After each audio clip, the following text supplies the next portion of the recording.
Point dancing has been a form of dance since the early 18th century.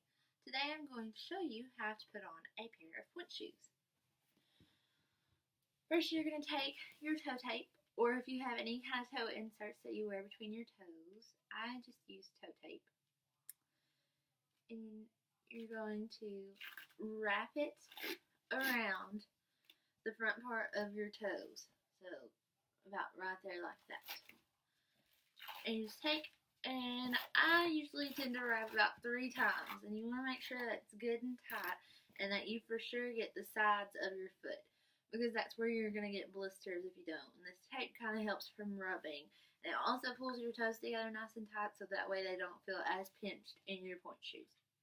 Next, if you have toe pads, toe gel, or it can be the toe pads made from lamb's wool, I like these preferably, you're going to put those on. Sometimes they can be a little sticky and nasty feeling from wearing them multiple times and them getting sweaty. So you can take some baby powder and just put a little bit down on the inside.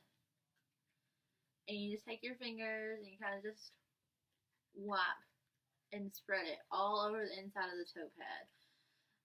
And this also helps kind of keeping them from getting overly sweaty while you're wearing them. Then you're just going to take them and you're just going to slide them on over your toes like this.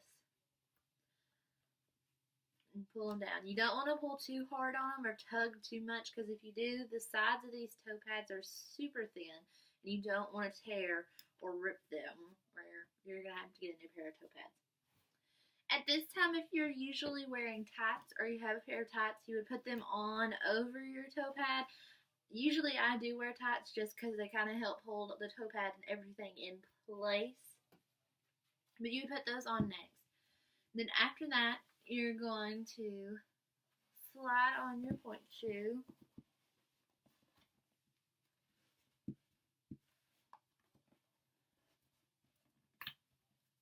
Like this. Make sure that your elastic is up and good around your ankle, because it's going to support it. Now we're going to tie our pointe shoes. Tying them can be a little tricky. You're just going to take your 2 strings and cross them over each other like this to make an X over the front part of your foot. You don't want to go up too high like that. You want them to be wrapped kind of just right above your ankle. And then you're going to take them and wrap them across each other around the back like that, and wrap them back around the front and cross over each other again. But this time you're going to leave this strand that's on the inside of your ankle. You're just going to hold it here, and you're going to bring this other one back and around over to meet it. And then you're just going to take and tie them into a knot. And then after that, you just take your ribbons and you kind of fold them down like this. And you're going to want to tuck them up into the side, so that way you don't have loose ribbons hanging off to the side. And then that is how you tie and put on your pointe shoes.